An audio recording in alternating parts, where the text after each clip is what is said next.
Hi అండి. అందరూ ఎలా ఉన్నారు? బాగున్నారా? అయిపోయినాయా పనులన్నీ? నేనైతే ఈరోజు పొద్దున్నే టిఫిన్ కోసం ఎగ్ ఫ్రైడ్ రైస్ చేస్తున్నాను. దానికోసము ఉల్లిపాయలు, పచ్చిమిర్చి అన్నీ కట్ చేసి పెట్టేసుకొని స్టవ్ మీద గిన్నె పెట్టేసుకొని తగినంత ఆయిల్ ఏసి, ఆయిల్ వేడెక్కాక కొద్దిగా అల్లం వెల్లిపాయ పేస్టు, కొంచెం పోపు గింజలు వేసుకుందామండి. నేను ముందే ఉల్లిపాయలు కట్ చేసి పెట్టేసుకున్నా కదా! సన్నగా మనం కట్ చేసి పెట్టేసుకున్న ఉల్లిపాయలు ముక్కలు కూడా వేసేసుకుందాము.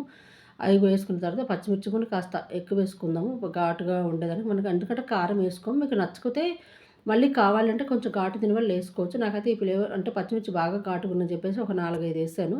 అన్నీ ఏగిన తర్వాత మనం ఎంత రైస్ ఏసుకున్నామో రైస్‌కి సరిపడేంత ఎగ్స్ కొట్టేసుకోండి. నేనైతే 3 తీసి పెట్టాను గానండి. కాకపోతే అన్నం కొంచెం ఎక్కువైంది కదా అని చెప్పేసి మళ్ళీ 3 ఎగ్స్ సరిపోదని 4 ఎగ్స్ ఏసుకున్నా.